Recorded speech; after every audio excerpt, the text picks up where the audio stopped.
How's it going, guys? Welcome to another podcast of Sleepless in Cabarruk. We have a very special guest on today. I'm really looking forward to this one. As I say all the time, but this is going to be a special one. A lot of people know, and it's a breed with Niall, but his name is actually Neil for those people out there who they're going for you. So, get the pronunciation right. Yeah. Well, he's an Amuric, which is my Yes. Later back there. back in the ancestry days. Great to have him on board, and Neil is going to just say a little bit about himself, what he does, and he's a wellness expert. So he has over 20 years experience in what he does, and we're just going to get straight into it. And Neil's going to explain exactly what he does. So Neil, do you want to take over? Thank you.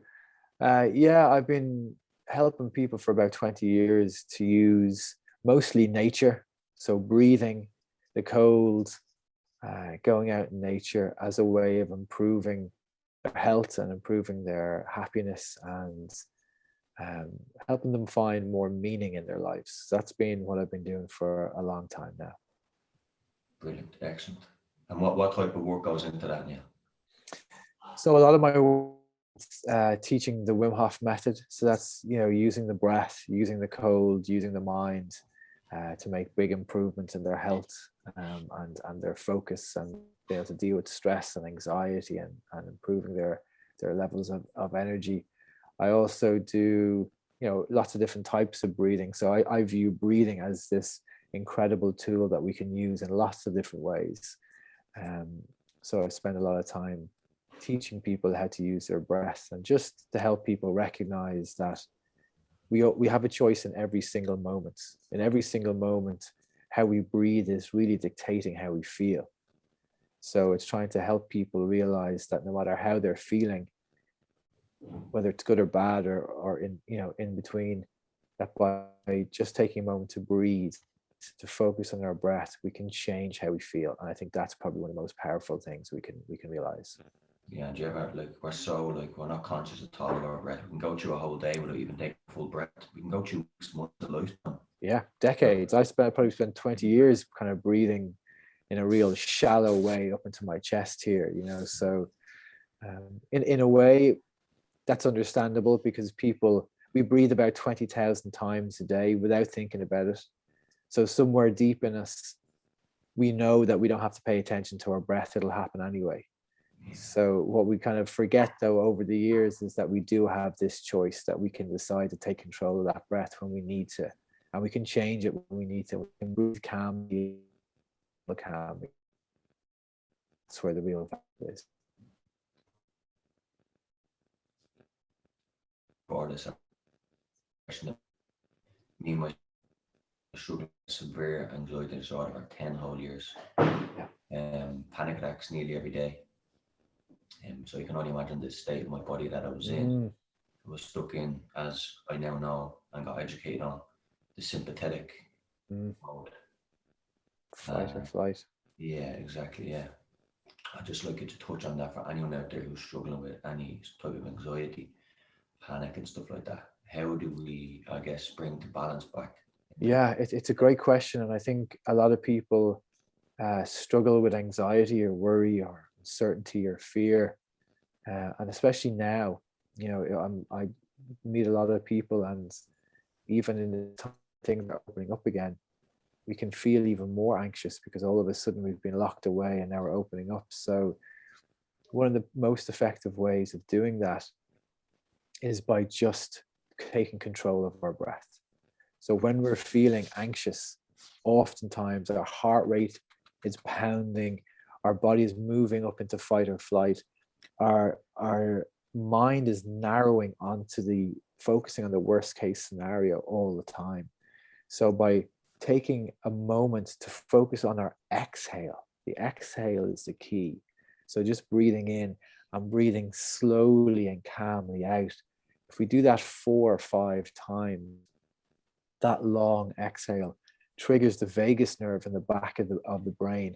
The vagus nerve, one of its main jobs is to get us from a state of agitation or emergency or survival or anxiety, and bring us down from the sympathetic nervous system down into the parasympathetic nervous system.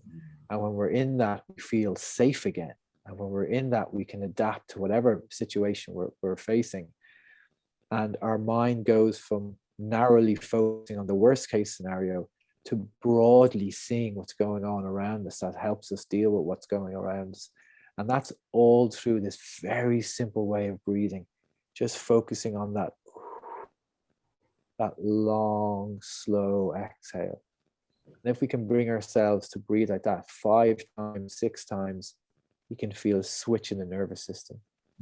So anybody who's feeling like that now as they're listening to this can just bring their breath into focus, elongate that exhale, and just stay with that long exhale for even 5 or 6 breaths. And if you want to continue for a few minutes, and this is the breath that I teach people to use when they're in the cold.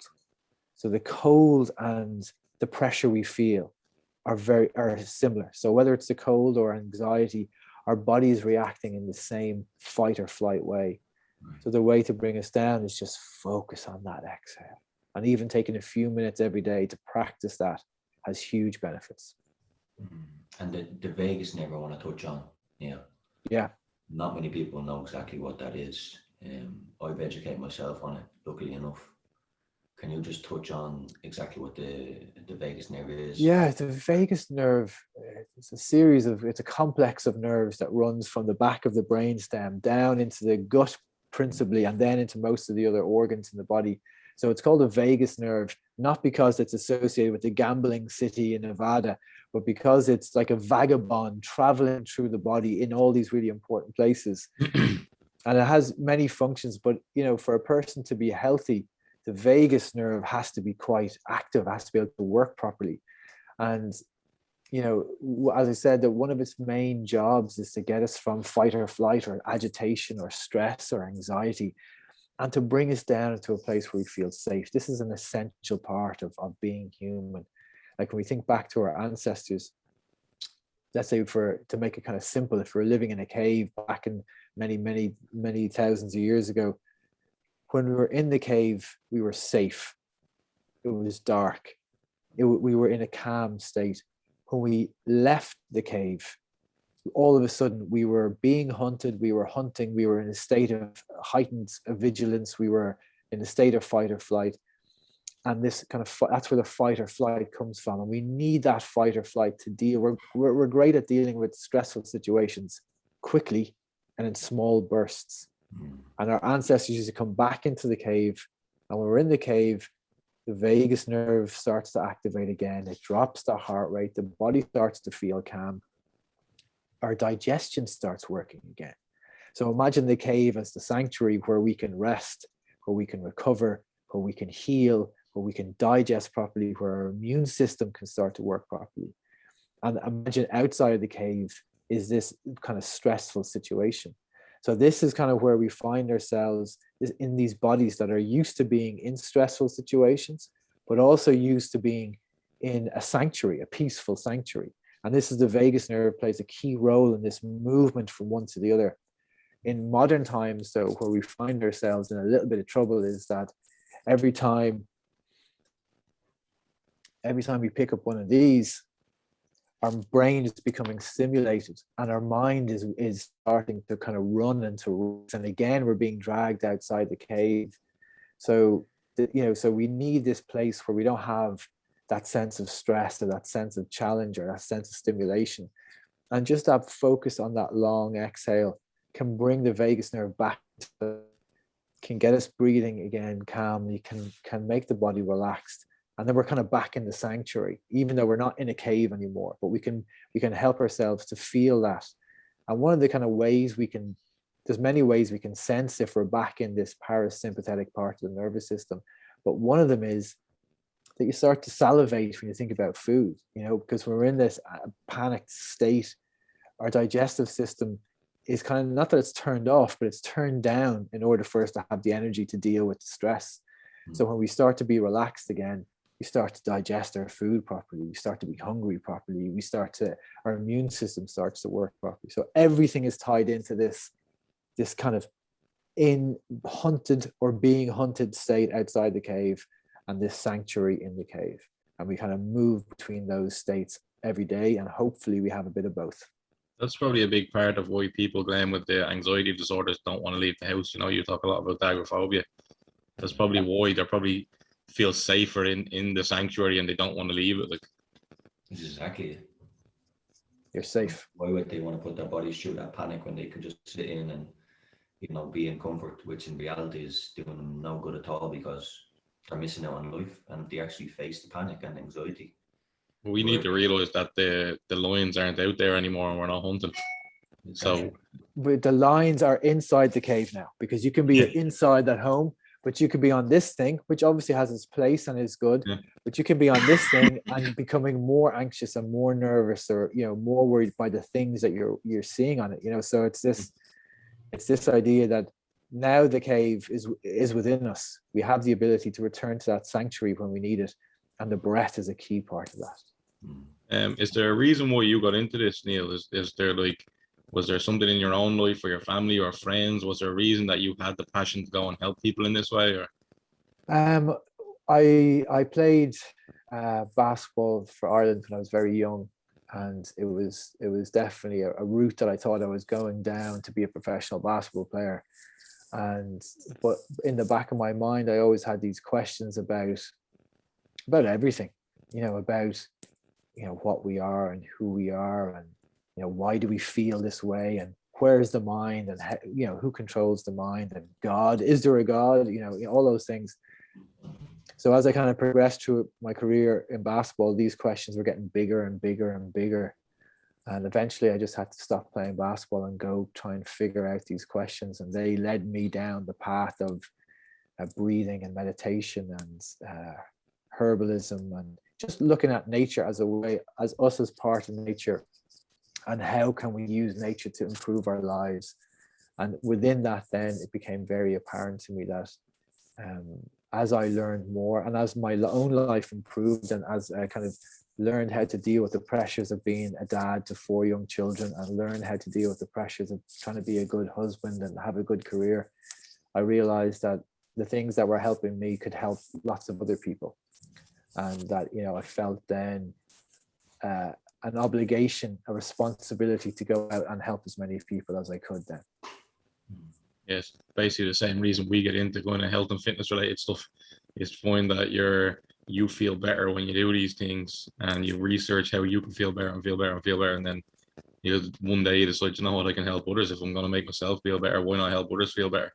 Exactly.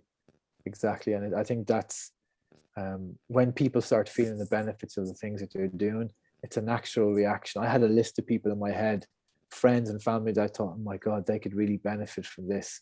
So it's a natural kind of follow on then to try and progress down that path where you understand it enough to try and turn to somebody else and help them with it.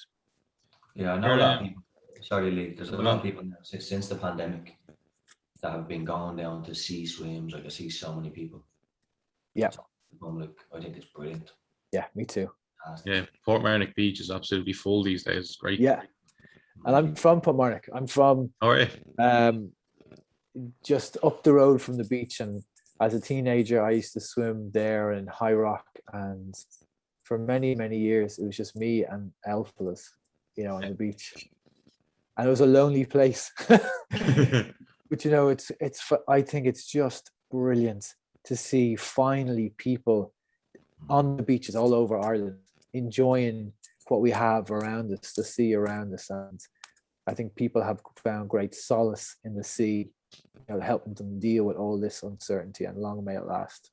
It probably took the pandemic and people hitting the low to want to go and search that to feel better. Like, you know what I mean? That's when, and it starts with a few, and then people are going, wait, these are feeling better out there. This is what's going on. I want to be a part of that. I want to feel better myself. And then they all join in. Do you, I see a lot of people out there coaching, like I know a couple of lads, Paddy Douglas and the lads Mind Yourself and that. Do you get involved in coaching out there or anything, or do you just kind of do your own thing offside? Yeah, I have coached and mentored quite a few people, but it hasn't been a kind of public facing kind of service, whatever you want to call it. But in the next couple of months, actually, I'm going to actually be launching a coaching service for people, how they can get involved with me as well. So stay tuned for that. That'd be great. Yeah. Be many people who wanted to get involved. What kind of started, like, where did the ice baths and the water and the cold stuff, where did that come in? So you're doing this like 20 years, so it's a long time. But the ice bath seems popular here in the last 2 to 5 years at most. Probably you 5 years ago, more people being popular in the last 2 years. When did it come for you? Yeah, I growing up, I used to jump into the sea in high rock and try and figure out how to deal with the cold, you know, as a teenager. And I kind of kept that going, but it wasn't until I came across Wim Hof that I put the two things, the cold and the breathing, together. And of course, I went to train with Wim Hof years and years ago, and part of that is using the cold in whatever way you can find it to be a force for good in your life. So for me, the sea was always there, but when you're up in Northern Europe and the lakes and rivers are frozen solid, you know, that's where the ice is waiting for you. So the cold is an incredible force. You know, so we know that it balances our hormones. We know that it improves our circulation. We know that it improves our immune system. We know that it has these deep effects on us, but it's actually more than that. It's deeper than that as well. If we look at the cold as a reflection of the things that we struggle with, then it changes. So by that I mean, when we're anxious, heart rate goes up, body gets tense, move into fight or flight. When we're fearful, our body does the same thing. When we get an email or a text message from somebody that we might like that might be difficult to deal with, same thing happens, body gets tense, heart rate goes up, we lose our breath. The same thing happens in the cold. Anybody who's jumped in the sea and put Mark knows that. The shark's fucking freezing. So the cold is like this teacher that teaches us, if we allow it to, how to breathe in the cold. We have to find our breath in the cold. Otherwise, it takes our breath away. So when we can find our breath in the cold and use our breath, that long exhale that we talked about, use that to find a sense of calm and control in the cold, in the ice baths, in the sea, wherever it is, then we can take that and we can use it in all areas of our life. So the cold teaches us how to use our breath under the pressure that we face in the cold. And then that pressure is the same as the pressure when we're feeling anxious or worried about something. We can use the same approach, the same breathing to deal with that pressure as we do in the cold. And that's where I think the real deep meaning of the ice baths and the sea swimming and everything is that it is a teacher that can teach us how to deal with pressure. Nearly like a form of exposure therapy, like you're exposing yourself to the flight or fright to be able to deal with it in every situation. That's exactly what it is. It's like a positive stressor. We're putting ourselves voluntarily in there to train ourselves to be able to deal with it.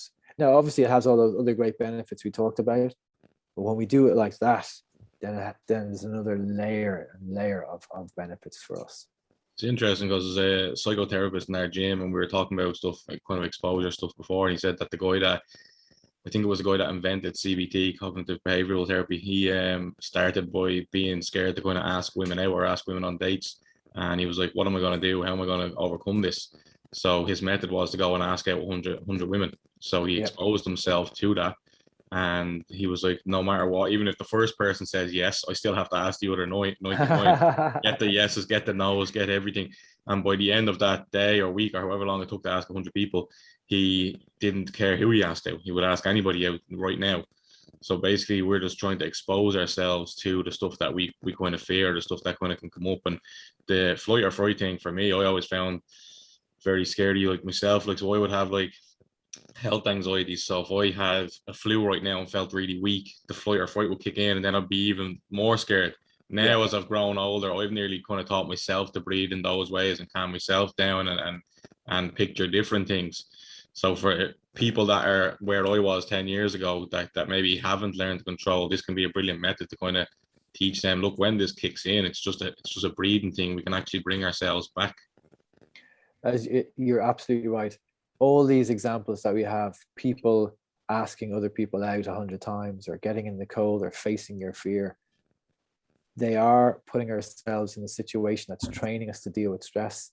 But I would categorize all of that stuff as they're breathing exercises. They're really teaching us how to breathe, and when we find our breath in those situations, because that's the most difficult part.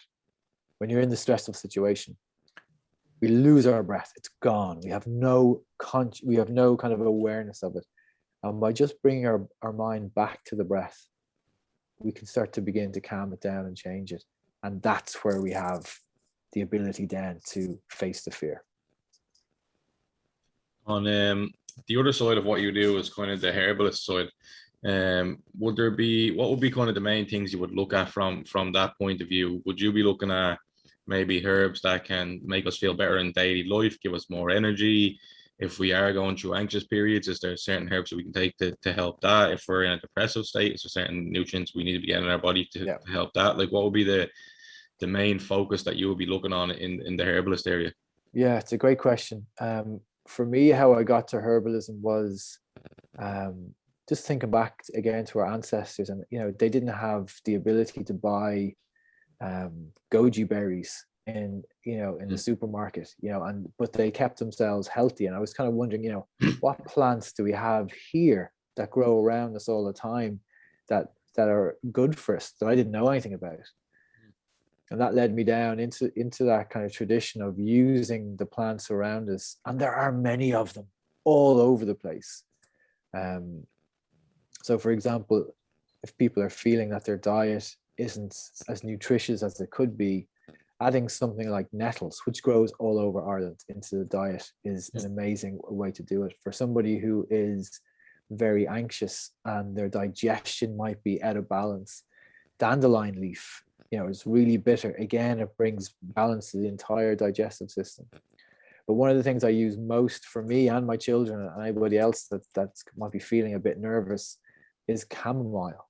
Chamomile is, this beautiful white and yellow flower, which it's like it kind of coats the nervous system. So for anybody who's feeling nervous or anxious or stressed, making a strong cup of chamomile tea, maybe 2 or 3 tea bags in a mug of hot water, and letting it cool, and then drinking that when it's cool, it immediately starts to make people feel different. And I actually had that before, and I think I fell asleep like half an hour later. Yeah. It's so relaxed to end up falling asleep. And how I kind of came to that was years ago, I lived in London, and I moved to London I was training in martial arts, and I moved to London because the Buddhist monks, the Shaolin monks from the temple in China, had set up in London. So I moved there to train with them. And what kind of fascinated me was that they used green tea, which is a slight stimulant, as a way of helping them stay alert when they were meditating for long periods of time. And then I thought, okay, that's amazing, but what else can we use to help us change our state of mind? And that brought me to chamomile, which is available everywhere. And as you experienced, it just makes us so relaxed. So in our house here, there's always some chamomile tea ready, and I give the children a little spoonful in the mornings and in the evenings, and it helps them deal with the strains of growing up, and helps them sleep, and it helps myself and my wife be better parents, be more patient, and helps everyone sleep.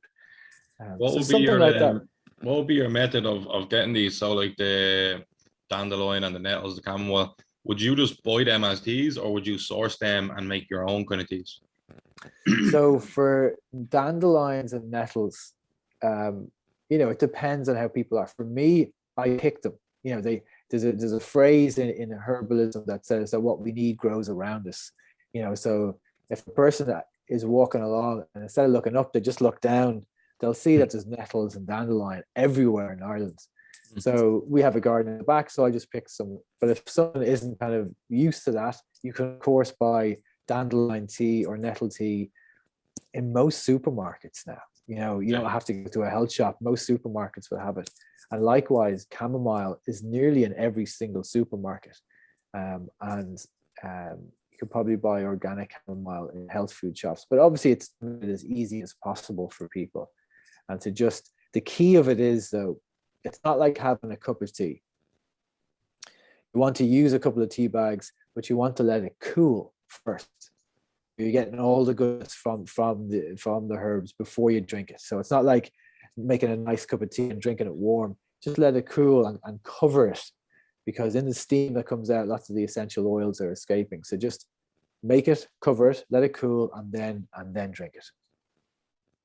It's an interesting one, because when I actually drank chamomile a few times, if I drank chamomile hot, it made me feel kind of sick or something. Yeah. I think I react different. I don't know if it's just a thing with me with sometimes hot drinks. If I drink coffees every day for a certain amount of days, eventually it'll start to make my stomach feel a little bit sick. So I didn't know if it was the chamomile or if it was the hot water based drinks. Like, do you know what I mean? Yeah. So let them cool then, and they're kind of easier on the system when they're kind of like luke-ish warm, you know. Yeah. Is there anything else you found along that way, along the kind of herbalist road, that you find beneficial, or even just like general people eating more fruit and veg? Is that kind of, do you work along those lines, or? Yeah, obviously what we consume is very important, and there are many different kind of philosophies for what people consume. I think over the years, what I've learned most is that it's different for everybody. You know, one person's diet is very different to somebody else's diet. As I've got older, I'm 45 now, but the thing I found very helpful is eating less. You know, so when I was younger and training a lot, I ate all the time. But as I got a bit older, I find that a little bit of fasting, you know, I wouldn't eat maybe till 1 o'clock, and then I'll finish eating about 7 o'clock. It just gives my mind feels much clearer. My energy levels are much higher. I think we are constantly changing. So that works for me. It mightn't work for everybody, but to be listening to our bodies all the time is very important, and not to be afraid to experiment with what works for us. In terms of digestion, is there anything you'd have for, like, a lot of people maybe struggle with overall digestion, eating kind of a lot of maybe refined carbs and stuff like that, don't really get as much like fruit and veg and fiber into their diet. Is there anything that you think would like be good for aiding people's digestion? Because that's one thing that can really make you feel up or down if your digestion is off. Yeah, absolutely. The great thing about both chamomile and dandelion is they're brilliant for your digestion. The other thing is, if your digestion isn't great, just take a meal off. Just don't eat a meal, you know, and let what I found was that I was, you know, we're told that breakfast is such an important meal, and it is, but to the point in your life where it's no longer essential. You know, I found I was waking up and I was not hungry, but I was eating anyway. And then I was not hungry at lunch, but I was eating anyway. And then I was not hungry at dinner time, but I was eating anyway. I think to allow ourselves to be hungry is important, because it helps the whole digestive system. It's kind of like a reset. We have to give our digestive system a little bit of time every now and then, not to be constantly digesting. So obviously everyone's approach to what they eat is different, but just allowing our digestive system just to take a little time every now and then, not to be constantly under the pressure of digesting. Yeah, it's funny because I go through stages like this where I'll be eating loads. I say I'm training a lot and I'm eating loads, and I'm not really conscious of trying to cut back. But then when I cut back, I'm like, how was I eating that much? I actually feel so much better now. You know what I mean? I think your brain and all just feels lighter. It just feels totally different. Like, yeah, and I'm the same. And I think as you change, as you know, it doesn't matter what age you are. Like, obviously when you're younger, you need all that food. You know, like I can see our children, and they're between, we have a 12-year-old, a 10-year-old, and 2 8-year-olds. And, you know, they're just growing in front of your eyes, and that continues all the way to your mid-20s, you know, so you need all that food. But as you progress up through your 20s and 30s and 40s and 50s, we're changing all the time, you know. So I think keeping an open mind and listening to the body is very important, and just recognizing that it changes, you know, what we need changes from day to day, from week to week. What do you think is kind of a key factor for people's mindset? Is there something that you would there be things that you would implement or is there things that you've noticed maybe in people that do like flick the switch from their mindsets? Let's say people right now are going to work every day, they're focused on their career, paying their bills, they're focused on everything else bar themselves, so they're just maybe eating all the wrong foods, not even taking 2 or 3 hours a week for themselves to do something for themselves. Is there anything that you could advise people to maybe switch out of that mindset, or is there anything that you've noticed from people that do switch out of that mindset, like little kind of keys that can help them get from A to B? Like, I like the way you describe it there as keys, because that's really what it is. It's looking for that one small, simple key that unlocks, unlocks an opening, an opportunity, a way to change. Um, when we look at nearly all the different practices, say breathing or meditation or whatever it is, you could argue that they're all trying to go to the same place, which is the mind. The mind is the captain of the ship. No matter what we do to the body, it's really the mind that's in charge. So meditation, breathing, yoga, qigong, whatever kind of discipline you want, martial arts, they're all trying to move to a point where we have more control over our minds. So either the mind is like our greatest ally, or it's our greatest enemy. So it's trying to train the mind. And I think one of the keys, again, to opening that up to help us reach our potential is the cold. So as you described, even if a person they feel their life is out of balance, they feel they're under incredible stress, they can't possibly do another thing to add to their list of 20 other thousand things they have to do. When they're in their normal hot shower, at the end, just turning it to cold for 10 seconds. They feel the cold in their body, they feel the shock, and just trying to calm their breath down.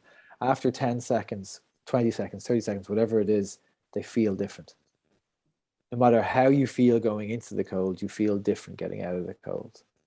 And what the cold slowly does is, we talked about it earlier, it helps us face our fears. So if a person's in a hot shower, they're fearful of turning it to cold. Of course they are, but it's a safe environment. They're not going to die because of 10 seconds of cold. But it is a reflection of all the fears and worries that we have. So by turning it to cold, even for a very short period of time, we're learning to face all those fears. We're learning to face all those worries. And over time, a little bit of cold every day, for example, over time, begins to weaken all of those things that we fear or we worry about or we're anxious about. And then the mind starts to change. That, we through the cold start to mold the mind into something that's incredibly resistant, that's able to focus on our breath in the cold. And that's, again, training. It's training the mind to be able to focus under the pressure of the cold. And that's where the mindset starts to really change and move from the mind being the greatest enemy to being the greatest ally. An interesting one. Just got me thinking about things that I do myself there. So if people do, let's say, I sometimes do this evening time boredom eating. When I come home from the gym, if I finish at 8 instead of 9, like, I might cook a pizza here, and then I end up eating stuff that I didn't necessarily need to eat. It's just true boredom. If people are, you're basically, or else people are doing it for a comfort or something, they're getting some sort of good feeling out of eating that food. If they took the practice of having that cold shower, I've done this myself, so I know for a few minutes after that, or for the rest of your evening, you actually feel like a different kind of relief. You feel like that comfort or that like kind of high, like, do you know what I mean? Yeah. Could potentially change people's mindsets to, instead of at 7 o'clock sitting down and have a free hour, sitting down and eating something to feel comfort, I could actually go to the sea and do this to feel comfort. You know what I mean? And then you're cutting out a meal that you didn't need to have. You're just having it literally through boredom or comfort eating, to finding a new comfort that will make you feel better both physically and mentally. Yeah, absolutely. It's a practice. It's something that we can use whenever we need it. My oldest boy is 12 and he's going on 13. So he's at that period, when you're becoming more self-conscious and you're dealing with other kind of pressures in secondary school. And he does a lot of jiu-jitsu and MMA. And since he was young, at the end of training, he'd have his normal hot shower and he'd turn it to cold. Now, over the years, he's been kind of building it up slowly. And now, as his hormones are starting to rage and he's starting to kind of, as you said, seek comfort in maybe other things, now he'll say to me, "Oh, Dad, I'm just jumping into the cold shower for 10 seconds." You know, he sees it as a tool now that he can change how he's feeling. And remember, at that age, you're kind of getting annoyed like at everything. You know, everything's annoying him. You know, everything's embarrassing. Oh my God, you know, I'm embarrassing him. His mother's, everyone's embarrassing him. You know, but he has felt it enough times to know that jumping in the cold shower just changes everything. Everything. There's a great phrase in Irish, and the translation of it is that we go to the cold sea to drown the miserable person. So no matter how miserable we are, we get into the cold, whether it's the sea or, and we leave that miserable person in there, and we come out a different person. And that's really what we're talking about here, is that no matter how we're feeling, that dash of cold, whether it's 5 seconds or 2 minutes or 1 minute or 30 seconds, just, you know, all of a sudden we are learning to be comfortable in discomfort, and that's powerful. Very powerful. It's great that kids have access to this kind of information these days. Like we were talking, we had a guy on last week who basically through training and being told to lose weight for football ended up spiraling into bulimia. And he was like, I was told by the coach to lose weight and was never given the tools or the information to do it. It's the same with any kind of mental health disorder. 10, 20 years ago, nobody wanted to talk about it. Nobody wanted to give anyone any tips or tools or anything. Now your kid knows, instead of maybe running into his room and crying and worrying about whatever it was, whatever the issue is for 24 hours and spiraling it, he knows I can just go and do this and this will relieve me and I'll move on past that moment. Like, yeah, I wish I had known these things when I was younger. Yeah. It would have made life a bit easier. But you know, that's the beauty of the internet means that we have access to information. Obviously, there's kind of disadvantages as well, but when used as a force for good, it means that we can talk like this. People can hear this conversation anywhere in the world, and they can gain something from it. And that's the beauty of the time that we live in, is that we have access to information like this. Yeah, which makes it very important of what you choose to follow and what you choose to listen to too, because you can be learning from things like this, or you can be driving yourself the other way by looking at the wrong things too. Absolutely, yeah. And that's where the good and the bad comes into it. Yeah. It's funny that my guys. I'm up in France now, and I went back a couple of weeks ago to Ireland. I was talking to my cousin Shreyan, and he was asking me about what I'm doing now in business and anxiety and stuff like that. And he was telling me, do you know what's great for anxiety? He said, the cold showers and the ice baths. And he says, I'm at going to a chap that does it over here, and breathe at Niall. No way. And he says, he said that this is his words. He says, I've done the Wim Hof, but when I went to Niall, it was like proper Wim Hof, like, and it was the breathing and like how it's done is, I believe, from people speaking about you, that it's different level. It's like I'm not extremely educated on it. How the breathing has worked, but I get the gist of it. But he says that by going to you, it was like a different level. Like he thought he was gonna like collapse and faint, and you were just like guiding you, like it's nothing's gonna happen. It's just how the body and the brain's reacting to the discomfort and the levels of the way you're breathing and stuff like that. So it was interesting that probably comes from your years of experience, Neil. Is it like, it's like in the fitness industry, I find like I'll have a certain way of doing things, a certain way of helping people, and I'll see young people coming up and I'm like, holy shit, what are they doing here? And I don't think that it's they're bad people or whatever. It's just that they're inexperienced at that moment, where you have probably been one of the pioneers, definitely in Ireland, with the Wim Hof. So you've probably just a lot more experience with working with everybody and finding what works and what doesn't work. And experience is invaluable. When I look back at my early days like that, I think to myself that I was only able to take people through the experiences as deeply as I had gone with it. So very early, just the type of person I am. You never reach a mastery, but there is a path to mastery. So for me, when I first was training as an instructor, I had never done an ice bath until I went to Holland, to the Wim Hof Center, and I hopped in an ice bath, and there was Wim Hof beside me, and it was like, what? You know, and I was like, shocking to be in an ice bath, and then shocking for him to be beside me. So it was in that kind of moment that I said to myself, look, for me to guide people through this, I feel I have to have been through it so many times. I have to know this territory inside out. So I committed when I came back to doing 100 ice baths one day after, like one a day for 100 days. And that was the kind of beginning of really, really understanding the cold and the breathing. So every day I'm in the cold, every day I'm breathing, every day I'm exploring those two paths, you know. And for me, that's incredibly important. I can't take people to places I haven't been to myself. And likewise, I can take people to places I've been to myself. So that kind of that constant study and that constant practice is really the key for me. You know, I feel that's the way for me. Have you ever had anyone come up to you and just said, like, you know, get in touch with email or whoever they get in touch with you, and say, listen, I'm struggling with anxiety and panic attacks. Can you show me the way? Can you, you know, I guess all the time, like every day I get at least 2 messages from people saying just that. You know, they're struggling for their breath, they're struggling with life, they're struggling with things. So what I've done to help lots of people, particularly people who feel on the edge, is we have this thing called 10 days of breathing. So it's a free 10-day challenge. If anyone goes to the website, they'll find it there on the homepage. And it's every day for 10 days. There's a 10-minute guided breathing session with me guiding the people through the breathing.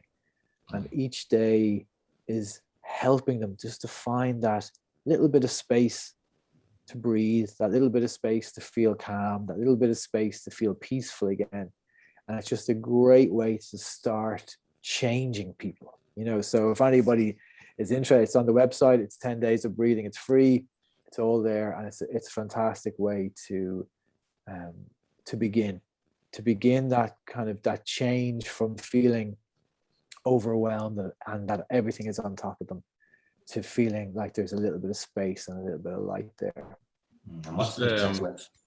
Yeah, I was just going to say, just as you're talking about the website there, can we actually get a bit of detail on what your retreats involved? So like when people, I don't know how many times a year you plan them, what way they work, what do people actually do? So do we go to a certain place, we spend time in the woods, in the water, in tents? Like what exactly goes on in one of your retreats? Oh, well, the retreats are very special. The retreats are something else. Yeah. So the intention for the retreats is that we get a chance to literally retreat from the daily grind and to leave it all at the gate when we go into the retreat center and spend time breathing, exploring the breath, spend time exploring the cold, spend time exploring the power of the mind. And it also helps that the venue we use is called the Cliffs of Moher Retreat. Cosmo magazine has as one of the best retreat centers in the world. And most people in Ireland have never heard of it because before the pandemic, most people were flying from all over the world to it. You know, people in Ireland didn't really know it. So Yes. the place is beautiful. It's this wild landscape looking down over the Cliffs of Moher. And obviously we have our ice bath set up there. We're outside. It's beautiful. It also helps that they have this magnificent outdoor cedar wood hot tub and these outdoor saunas and things like that. And the food is grown on the land and it's all made there. So the retreats are every month. We're in the Cliffs of Moher. They're 2-night retreats mostly. And they sell out quite quickly. And they're just a chance to reset, to heal, to restore. And again, people come to for different reasons. Come to if they have a particular problem they're trying to deal with, if they're feeling overwhelmed or stressed, if they're in a point in their life that there's a crossroads, it gives them just a chance to take some time. but they are worth the investment. It's taking time to invest in yourself. A question for you. If I was told to go to one of these retreats, right, the first fear in my mind would be like, I can't use this, can't use my phone, Of course. can't use it. That's probably going to be the first fear on my mind. That's what I'd be thinking. How do you help people to overcome that fear and say, you know what, we're going to settle down? Because it is a hard thing to fully settle down your brain away from work, away from phones, away from everything. What would be your first tip to kind of get people to go to bridge that gap from being scared to make that move? Like, yeah, we've had people come and have amazing experiences, and then afterwards they tell me, geez, I nearly didn't make it because, you know, I wouldn't be able to use my phone, or the food would be shite, or, you know, whatever it was, you know. You know, our retreats are very open. You know, everyone finds their own way of enjoying them. So people can use their phone as much as they want. You know, people can bring the phone with them or not, but and the food is incredible. But what starts to happen is the first night we get there, we're straight into the breathing, we're straight into the ice bath, out under the stars. It's an amazing experience. And as the hours progress, I can see, as the person teaching, people unwinding. You know, they arrive there in one state of mind, bringing all the tension from their life with them. And as we start to progress through the breathing and through the cold and through the relaxation and through the you know, the opening up, you can see people literally unwinding on the mats as we go along through the days. And at the end of the 2 nights and the 3 days, people often feel that they've really given themselves a chance to unplug. Yes, of course, you're allowed to check your phones, you're allowed to do whatever you want in your rooms or anything. But it's just, in this day and age, we very rarely give ourselves the kind of luxury of taking time to just look after ourselves. And I think that's the thing. People often want to stay for another night. They often don't want to go home. But my job is to make sure that they feel now that they have the tools, that when they leave the gate, when they go through that gate back out into the real world, that they have the tools now to deal with it. great. They can probably use these things in their everyday life, things that they could be doing every evening.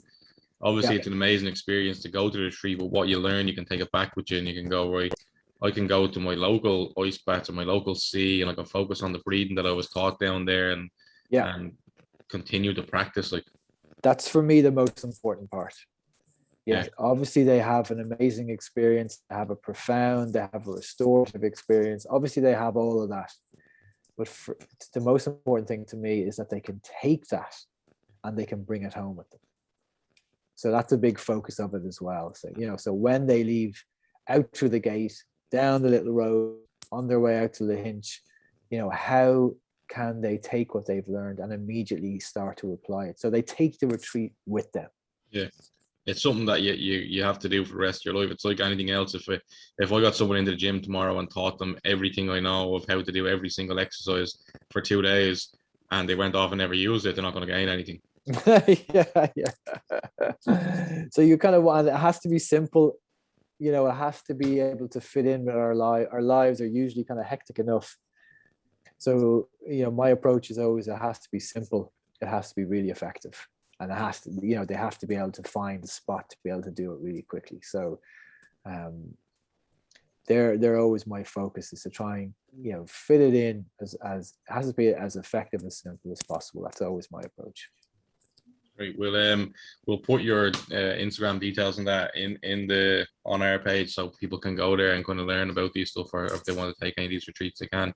The last main thing I wanted to ask you was, obviously throughout this journey, it's been a long journey.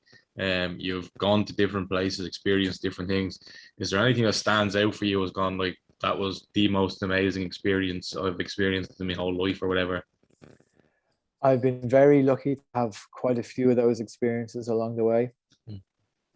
I think probably one of the most profound ones was as part of my training to be a Wim Hof instructor. This was back in the old days when the training was a little different than what it is now. One of our last things we had to do is we had to climb up this mountain, Mount Śnieżka, which is on the Polish-Czech border. And it's about 2.5 hours to the summit. And it was wintertime in Poland, so blizzard conditions. And we had to climb it wearing just a pair of shorts and hiking boots. Jesus Christ. That's most people's reaction. Is there a danger of hypothermia there? Like what? Of course there is. Of course there is. But you know, at this stage, you are very highly trained. You're prepared for it. Again, it's like we talked about before. It's actually a breathing exercise. You know, so when you learn to focus on your breath, in those, it doesn't matter if you're climbing up Mount Śnieżka or if you're, you know, anxious about work. When we can focus on our breath, we become aware that we can do way more than we think we can. So like the bodies that we're three of us here are sitting in are actually capable of nearly impossible things. We're capable of them. We don't have to do them all the time, but we're capable of them if we need to do them. So climbing up Śnieżka and feeling how the body reacts to that cold. So after about 1.5 hours, I was standing about the kind of shoulder on Śnieżka. It's about 3/4 of the way up. And I was standing there looking back over the winter wonderland and the snow everywhere, the trees. And then I put my hand up and I wiped my face because I was sweating. And then I looked at my hand and it was snowing, and I was standing there in a pair of shorts and I was sweating. And I remember the mix of emotions thinking, oh my God, I can't believe this. And there was another emotion in there as well, which was, if I have just proven to myself that I could do something that I thought it was impossible, then I have to go out and do all the other things that I thought were impossible. You know, sometimes our fears hold us back, and maybe there's a bit of comfort in thinking, oh, I can't do this because of that, or I can't do this because of that. And now all of a sudden I was faced with the idea of, well, what happens if you can go out and do all of those things? And of course, there's a great freedom, but there was a tiny piece of me also going, oh, fuck, I have to go face all these fears now, you know? So for me, that was probably one of the big, you know, most life-changing kind of moments along the way, is coming to that realization that we're actually capable of way more than we think we are. And we don't get there by forcing or by pushing it. We actually get there by letting go and following the breath. An interesting one you said there, that even at that moment, you still had that little bit of fear there, or that little thought, because that's normally what stops people. And people probably look at you and go, he doesn't have any fear, he can do anything. But it's important to note that you still get that little bit, but you just know how to deal with it better. But that's it. Jesus, before you get into the cold, like in ice baths, or if I'm in Poland and I have to get into a lake full of ice or something, there's always that fear. You just know how to, you know, override that fear. You know, the voice is there. It's always like, do you have to do this? You know, do you want to do it? Would it be not just easier to get in the sauna? You know, but we learn that voice isn't who we are. It's just something that we're aware of, and then we can dismiss it and carry on anyway. Something that you also have to practice regularly. If people do this for a year and stop doing it for 10 years, it's very easy to lose that and get like, oh, listen to that fear talk, oh, I'll stop, I won't do that. You do that over and over again, and that becomes your regular. If you face it over and over again, that becomes your life now. Like, that's it. And that's why that little bit, you know, that's why for anyone listening to this and they're not sure where to start, or, you know, there's been lots of stuff we've talked about, that little dash of coal at the end of your hot shower is the place to start. Yeah. And to continue. Because you don't have to go up Mount Śnieżka in your shorts with me and Wim Hof, you know, you don't have to do that. Facing that cold shower at the end of your hot shower every day is going up Mount Śnieżka. Yeah. It's teaching you that you're capable of facing your fears. It's teaching you that you're resilient and you're powerful. And it's teaching you that you can do more than you think you can. And that's just from a little bit of cold at the end of your shower. And that's why it's so powerful. And if a person is doing that every day, that's where the transformation happens. One of the girls in the gym was actually doing last year, I think it was maybe November, just going to the sea every day. Just went, I'm going to go to the sea every day for the month of November. That's something that you can progress into as well. When it starts with just a shower, it starts at maybe 10 seconds, building to 30 seconds in the shower. And then maybe, you know what, I'll try every day, just get out to the sea in the winter time. Just maybe even again, it could start with 30 seconds in the sea and build from there. Yeah, absolutely. So it's just like small baby steps. This is the exact same with the gym and the food and the nutrition and getting in shape. People always want the quick fix. They always want jump to this, jump to this, jump to this. But what you find when you talk to people that have years of experience is no matter what game you're in, it's the baby steps that get you from A to B. Things. Yeah, it's those small changes, those small steps regularly. That's what you're after. The big changes come, you know, and they do come, but it's those small little steps, one step after another step. And like we're talking specifically here about the cold. With the cold, less is more. You don't have to be in the ice baths for 10, 20, 30 minutes. A little dip in like, again, small steps is what we're after. Glenn, is there anything you think that would help people on your page, or any other questions that you want to ask? Many. Where do we start? So interesting, like even going through that, and there's want to come back and ask you questions. Maybe we leave that for another day. You know, there's so many questions I'd like to ask, but basically at the start was the most important for me. I'm glad about that, and can look back over the podcast and listen to that, and maybe I will put it into my my page called From Panic to Paris. So maybe hopefully get a few people on that. And yes. An interesting thing to add, like Glenn found his interest in running, which again is probably facing the same fears when you're afraid to leave your house and you're running further and further from your house all the time. You're developing that little face in the fear. And Glenn uses that practice a lot with his people. So it'll be interesting to maybe add some of these methods or send them on to Niall and Neil, and they can get like some tips from him, and maybe that can be part of facing another fear every day. And they're facing the running, and they're facing the cold, and they're facing everything. It's just going to help people grow so much in themselves.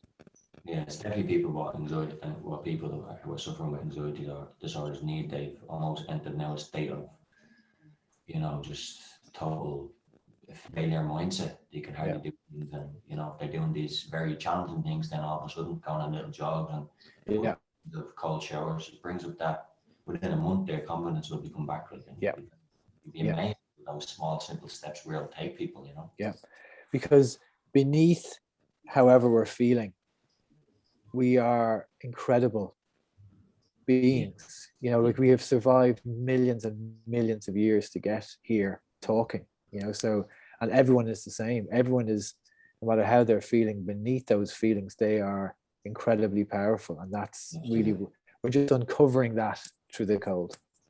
Yeah, brilliant. Great. I don't think there's anything else we need to ask. If what we'll do is we'll just direct people to you, Neil.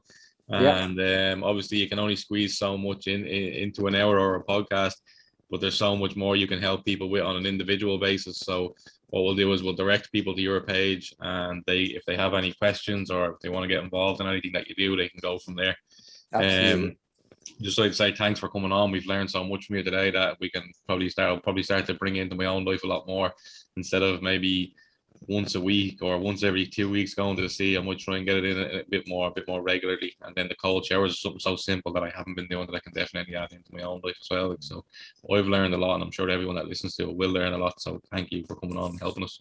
Oh, well, thanks for inviting me.